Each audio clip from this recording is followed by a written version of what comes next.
ضلع کسور سے آپ کی بارگاہ میں حاضر ہوا ہوں. قبلہ امیر اہل سنت کی مسجد امام حسین ہے، مسجد فیضان امام حسین ہے؟ مسجد فیضان امام حسین. فیضان ہے. جی، میرا سوال عرض یہ ہے کہ بعض مساجد میں ختم چہلم ہوتا ہے یا کسی کا سالانہ برسی ہو، کلخانی ہو، تو قاری صاحبان جب ختم پڑھتے ہیں جو مخصوص صورتیں ہیں تو لوگ کیا کرتے ہیں، پیسے رکھنا شروع کر دیتے ہیں. اب ان کا یہ عمل کرنا، پیسے رکھنا کیسا، اور وہ جو پیسے ہیں وہ قاری صاحبان کے لیے جو ختم پڑھ رہا ہے اس کے لیے لینا کیسا؟ اول تو جب قرآن پڑھا جا رہا ہے اور جو لوگ سننے کے لیے حاضر ہوئے ہیں ان پر تو فرض ہے کہ کان لگا کر توجہ سے سنیں. تو اگر دینا ہی ہے، خدمت کرنی ہے، عالم صاحب کی جو خطاب فرما رہے ہیں، تو جوش آ رہا ہے اور نوٹ اڑا رہے ہیں یا پہلے سے کوئی ترکیب بنی ہوئی ہے تو وہ بھی اس کو بعد میں بھی تو دے سکتے ہیں نا، مٹھی میں کوئی نہ دیکھے. اس طرح دینا ہی ہے نا، یہ نمائشی انداز میں دینے کی کیا ضرورت ہے؟ دیکھو میں نعت خوان کو یوں دیتے اس کو ناجائز نہیں کہوں گا اگر کوئی اور اجرت والی ترکیب اس میں پائی نہیں جا رہی تو، مگر قرآن و حدیث کے بیان اگر عالم دین کر رہا ہے اس میں نوٹ اڑانا، اس کو شاید کوئی مفتی بھی صحیح نہیں کہے گا. کہ لوگوں کی بالکل توجہ بٹ جائے گی، حضرت کیا فرما رہے ہیں لوگ سمجھیں گے کیا. اب یہ حضرت کو یہ چاہیے کہ لوگوں کو روکیں نہ روکیں، ابھی حضرت کا بیٹر ہے. لیکن میرے خیال میں جو میں عرض کر رہا ہوں اسے کوئی اختلاف نہیں کرے گا. اسی طرح قرآن کریم میں تو خود وَإِذَا قُرِئَ الْقُرْآنُ فَاسْتَمِعُوا لَهُ وَأَنصِتُوا لَعَلَّكُمْ تُرْحَمُونَ. اور جب قرآن پڑھا جائے چپ رہو اور سنو تاکہ تم پر رحم کیا جائے. تو یہاں تو قرآن پڑھا جا رہا ہے، جو آپ نے سوال کیا اس میں، تو اس میں جو سننے کے لیے حاضر ہوئے ان پر تو فرض عین ہے کہ وہ سنیں. اب یہ نوٹیں رکھ رہے ہیں، ایک فعل میں مبتلا ہوئے جو سننے میں حارج ہے، مخل ہے، تو یہ ان کو نہیں کرنا چاہیے. اب رہا کہ ابھی اکٹھے ہو گئے تو کوئی ترکیب اجرت والی یہاں نہیں پائی جا رہی کہ انڈرسٹوڈ قاری صاحب کو تو پتہ ہے کہ مجھے ملیں گے اور ان کو پتہ ہے کہ ان کو دینا پڑے گا ورنہ ناراض ہوں گے، یا کوئی ایسی صورت انڈرسٹوڈ کی ہے تب تو ان کو لینا بھی ناجائز ہے. رہے ثانی ہے ویسے ہی لوگوں نے ڈال دیے پیسے ان کے لیے، اب تو لینے میں کوئی ہے نا حرج، اب تو لینے میں حرج نہیں ہے. لیکن جنہوں نے جس انداز میں دیا غلطی ان کی ہے، ان کو توبہ کرنی ہوگی. اب یہ قاری صاحب کے حوصلے پر ہے کہ مسئلہ پتہ ہو تو ان کو سمجھا دیں کہ ایسا نہیں کرنا چاہیے. اب اگر خدا نہ خواستہ قاری صاحب کو مسئلہ پتہ ہے لیکن یہ اگر سمجھاؤں گا تو میری جیب خالی رہ جائے گی، وہ آخرت کے لیے جواب تیار کریں، یہی ہو سکتا ہے. صلو علی الحبیب صلی اللہ علی محمد. السلام علیکم ورحمۃ اللہ وبرکاتہ. وعلیکم السلام ورحمۃ اللہ وبرکاتہ. مختار علی چشتی اتاری ڈجکوٹ فیصل آباد سے امام فیضان مدینہ. عرض گزار ہوں، امیر اہل سنت کی بارگاہ میں یہ سوال ہے کہ دو پلر کے درمیان امام کا نماز پڑھانا کیسا، اور مسجد کی ٹوپی پہن کر نماز پڑھنا کیسا، نماز پڑھانا کیسا؟ دو پلر کے درمیان امام، اب آج کل جیسے محراب بنتی ہے نا، امام کا طاق جو بنتا ہے اس کو عام طور پہ محراب بولتے ہیں. اور یہ مسجد کا جو بھی سینٹر ہوتا ہے، وسط بیچ، اصل یہ ہے محراب، چاہے وہ بنا ہوا نہ ہو. یہ جگہ ہے کہ امام جو ہے یہ بیچ میں کھڑا ہو، یہ سنت ہے. صفیں بھلے بن رہی ہیں لیکن جس صف میں امام کھڑا ہے نا، جہاں یہ نماز پڑھائے گا، یہ اس کا بیچوں بیچ ہو، سینٹر ہو. تو اب اس میں اگر دو پلر ہیں، اب جیسے محراب کا تو ہے مطلب کہ محراب میں اس طرح کھڑا ہو کہ اس کی کم از کم پاؤں کی ایڑیاں جو ہے نا یہ محراب کے باہر ہوں. اگر پورے کا پورا امام محراب میں کھڑا ہو گیا تو اس کا پورا یہ لوگ بعض سمجھتے ہیں کہ خارج مسجد ہے، محراب داخل مسجد ہے، خارج نہیں ہے. پورا اگر اندر کھڑا ہو گیا تب بھی نماز ہو جائے گی، لیکن مکروہ تنزیہی ہے امام کا اس طرح پورا اندر کھڑا ہونا، تو اس لیے ایڑیاں اس کی باہر ہونی چاہیے. اب پتہ نہیں اسی کو قیاس کر کے اگر دو پلروں میں بھی کھڑا رہتا ہے تو اس کی ایڑیاں جو ہے یہ باہر ہوں. اگر پورا کھڑا ہو بھی گیا تو وہی مکروہ تنزیہی، ناپسندیدہ ہے، بچنا چاہیے. بلا ضرورت اگر ایسے کھڑا، اگر کوئی ضرورت ہے تو پھر یہ مکروہ بھی نہیں رہے گا، مطلب ہاں بہت ضرورت ہے بہت تو زیادہ۔ مکروہ بھی نہ رہے گا۔ ایک اور اس کا حصہ یاد آ گیا اس مسئلے کا کہ محراب جیسے کہ بہت بڑی ہے، کہیں یہ بھی ہوتا ہے، اور امام محراب کے اندر چلا گیا، اندر صف بن گئی، یہ دارالعلوم جدیہ میں دیکھا ہے میں نے، علماء ہوتے وہاں، تو پھر یہ بھی کرات تنزیہ کا محل نہ رہا، وہ امام اندر ہے، اندر ہی میں صف بن گئی ہے۔ مسجد کی ٹوپی، آئے واہ، مسجد کی جو ٹوپی ہے، اب بھی ٹوپیاں ہیں، مطلب الگ، اب تو ننگے سر ہو گئے تقریباً لوگ، یعنی ایک تعداد۔ پہلے جو نا وہ چٹائی والی ہوتی تھی، اب پلاسٹک کی ہوتی اس ٹوپی کو پہن کر نماز پڑھنا، نماز پڑھانا ناجائز تو نہیں ہے، لیکن بچنا چاہیے، کیونکہ وہ حلیہ ہو نماز میں کہ جو کم از کم ہم کسی معزز شخص کے پاس جا سکیں۔ اب آپ کیا یہ چٹائی کی ٹوپی یا یہ پلاسٹک کی ٹوپی پہن کر سسرال جائیں گے دعوتوں کی؟ تو آپ بولے یار میں تو گلی میں بھی نہیں گزروں گا، ذرا گلی میں نکلتے بھی یہ ٹوپی پہنتے شرم آئے گی۔ تو اب یہ کہ پھر اللہ پاک کی بارگاہ میں کھڑے ہو کر یہ ٹوپی، مسئلہ شاید حل ہو گیا ہوگا۔ تو یوں مطلب یہ ٹوپی اب اتنا رواج ہے اس کا کہ اس کے بارے میں بولنا جو ہے نا لوگوں کے لیے ذرا ہضم مشکل ہو جائے گا، کہ لوگ اتنے بعض اوقات، وہ پہلے تو زیادہ ہوتا تھا، اب بھی ہوتا ہوگا، ننگے سر کوئی نماز پڑھ رہا ہے تو ٹوپی اس کے سر پہ فٹ کر دیں گے، کسی کی ٹوپی گر گئی ہے تو یہ اٹھا کے رکھ دیں گے، کیا پھر دوبارہ سجدے میں جائے گا دوبارہ گرے گی، دوبارہ اٹھا کے رکھ دیں گے۔ نہ عوام بیچارے یہ سمجھتے ہوں گے کہ بغیر ٹوپی کے نماز نہیں ہوتی، الگ ایسا نہیں ہے۔ تو ایسا کرنے سے الٹا نماز پڑھنے والے کی نماز تو بیچارے کی جو ہونا تھا وہ ہو گیا، کسی نے ٹوپی پہنائی تو وہ سارا تانا بانا بکھر گیا، خشوع اور خضوع چاہے جاتا رہے گا، اس کا کہاں دل لگے گا نماز میں؟ تو ٹوپی میں ہی پھنسا رہے گا کہ یہ بابا جی پھر پہنائیں گے، یہ بابا نے پھر اٹھائی ٹوپی، یہ آئی سر پر۔ تو کتنے سجدے ہوئے تھے، پہلے سجدے میں گری تھی یہ دوسرے میں، اب بیچارہ مقتدی آزمائش میں آ گیا، یا نماز پڑھنے والا منفرد جو ہے اکیلا آزمائش میں آ گیا۔ تو یہ ایسا نہیں کرنا چاہیے، ٹوپی گرنے دو، امام شریف اتر گیا ہے تو اب آپ اپنا کام کریں، کوئی بات نہیں، کہ نماز نہیں ٹوٹی ہے اس کی، آپ پہنائیں گے تو بیچارے کی ہو سکتا ہے نماز میں کوئی خرابی پیدا ہو جائے۔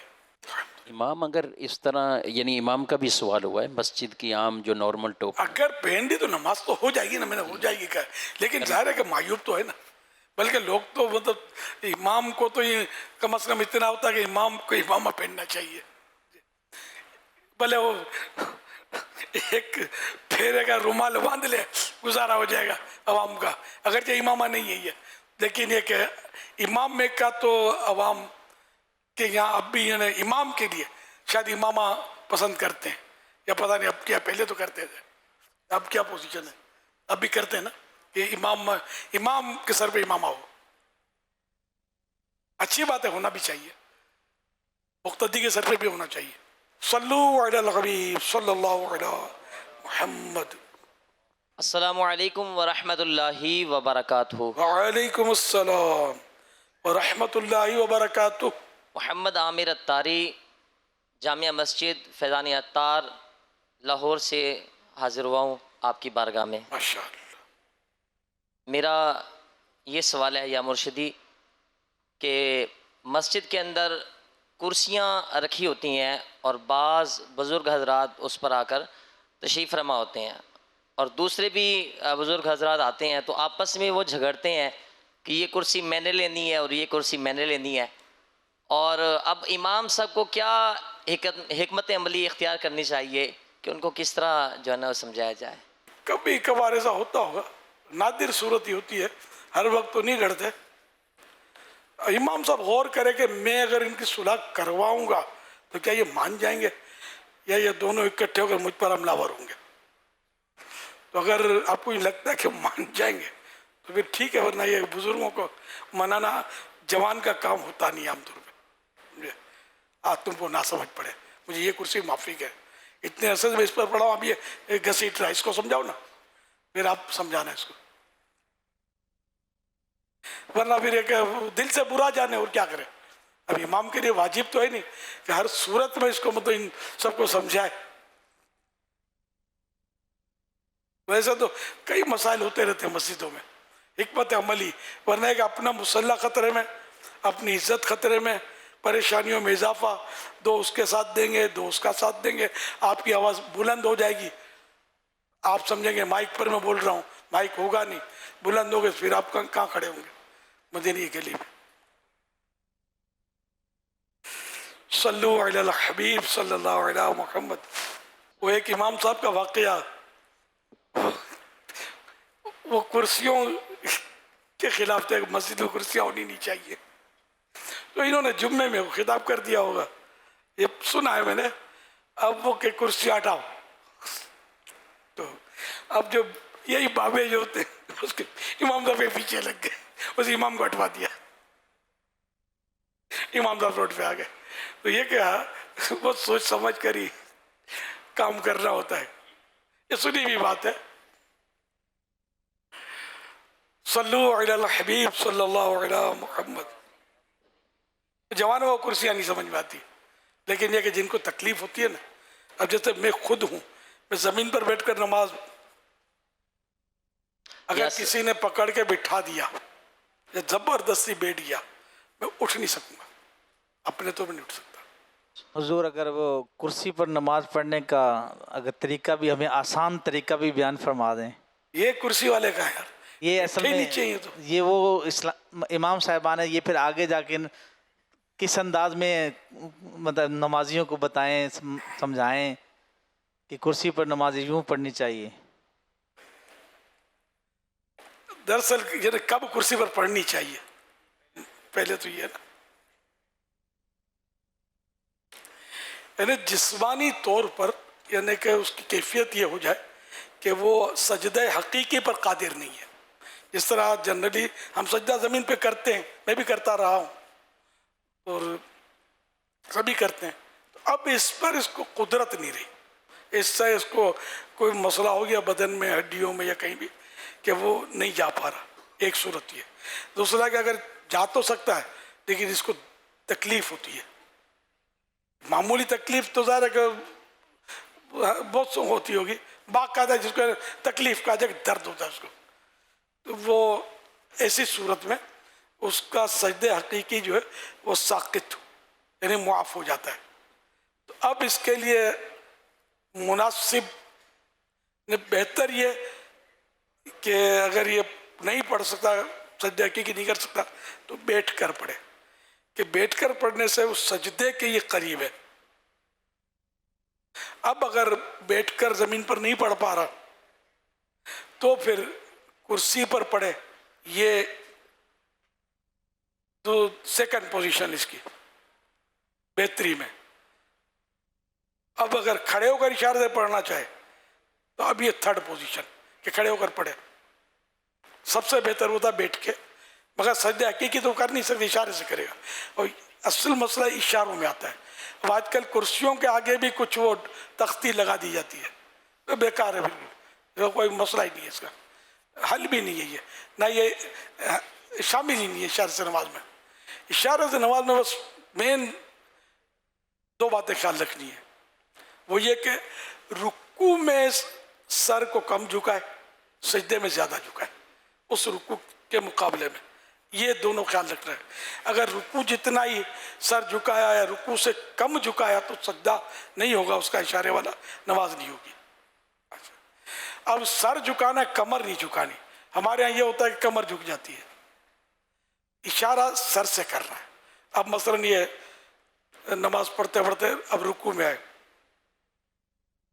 یہ رکوع ہو گیا, ویسے زیادہ جھکانا ہے, یہ سجدہ ہو گیا. That's all. یہ مگر امام سکھانے بیٹھے گا یہ کچھ مسئلہ نہ کر دے. اگر پہلی بار سنا ہوا تو یہ سب یاد تو رہے گا نہیں. اس لیے وہ کرسی پر نماز پڑھنے کے احکام, یہ بھی ایک اپنا مکتبۃ المدینہ کا رسالہ ہے, تو اس کو دیکھ لیا جائے. لیکن وہ جو میں نے آپ کو بتایا وہ ہو سکتا ہے اس میں سے آپ کو اس طرح کا یہ سارا نچوڑ نکالنا یہ دشوار ہو جائے. تو میں نے جو عرض کی، اب چونکہ میں تجربہ اب مجھے ہو گیا ہے تو اس لیے میں نے فٹافٹ آپ کو بتا دیا، اور آپ کو تجربہ تو ذرا ہونے سے رہا، تو یوں آپ پھر وہ مشکل میں پڑ سکتے ہیں، لیکن لوگوں کو سکھانا چاہیے۔ وہ تختی ہٹانے کا، تختی کا کوئی تعلق نہیں ہے، تو یہ ہو سکتا ہے کوئی سمجھ میں نہ آئے کسی کی، اور کسی مولانا سے تائید نہیں مل جاتی ہو۔ ہر داڑھی والا عالم تو ہوتا نہیں ہے، ہر عالم کہلانے والا مفتی نہیں ہوتا، مسائل کے سب ماہر تو نہیں ہوتے نا، تو وہ بھی ہاں بول دیں، ان کو پتہ ہی نہیں ہوگا تو گھبرا کے ہاں بول دیں گے، یا اٹکل سے ہاں بول دیں گے۔ مسائل میں اٹکل نہیں چلتی، جب تک 100% معلوم نہ ہو مسئلہ بتانا نہیں ہوتا، یہ بالکل آپ ذہن میں رکھیں۔ آپ کو لوگ پوچھتے ہوں گے تو آپ کو پتہ نہ ہو بالکل گھبرایا نہیں کریں، ورنہ بڑی گھبراہٹ کے دن، وہ گھبراہٹ جو ہوگی نا وہ برداشت نہیں ہو سکے گی۔ بڑی گھبراہٹ کا دن فزع الاکبر، بڑی گھبراہٹ، یہ قیامت کا دن، وہ پھر گھبراہٹ جو ہے نا، یہاں کی گھبراہٹ روئے زمین کی ساری اب تک سے لے کر شروع سے اب تک کی گھبراہٹیں ایک طرف، وہ گھبراہٹ کا ایک سیکنڈ، ایک لمحہ ایک طرف، وہ کیسی گھبراہٹ ہوگی، کوئی برداشت نہیں کر سکے گا۔ تو اس لیے آپ گھبرائیں نہیں، مسئلہ کوئی دریافت کرے نہیں آتا یا آپ کو وہ تذبذب ہے اس میں، تو چونکہ چنانچہ کرنے کے بجائے آپ دارالفتہ اہل سنت کا نمبر اپنے پاس رکھا کریں، یہ آپ اس نمبر پر دارالفتہ اہل سنت سے معلوم کر لیں، میرے ذہن میں نہیں ہے یہ مسئلہ۔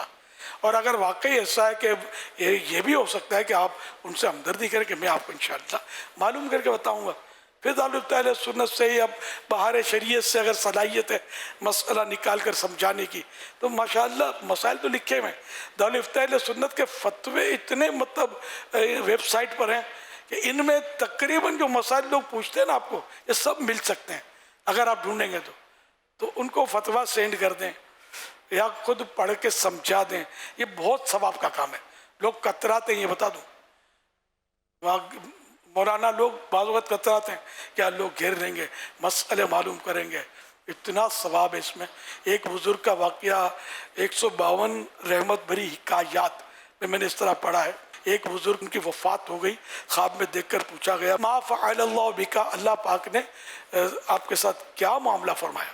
تو وہ کہنے لگے کہ وہ لوگ مجھ سے مسئلے دریافت کرتے تھے، وہ جواب دیتا تھا اللہ پاک کو میرا عمل پسند آ گیا، میری بخشش ہو گئی۔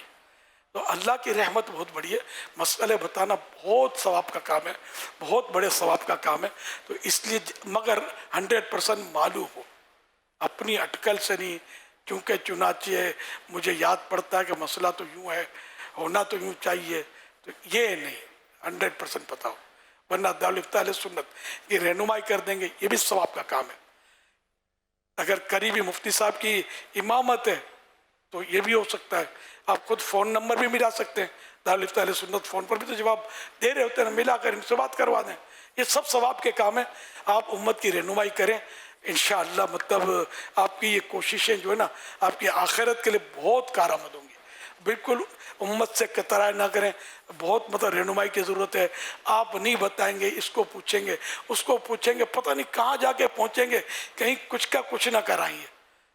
تو جو آپ کے پاس آ گیا اس کو محروم نہ لوٹائیں، اس کی جھولی بھر کے بھیجیں، بیڑا پار ہوگا انشاءاللہ آپ کا بھی۔ صلو علی الحبیب صلی اللہ علیہ علی محمد۔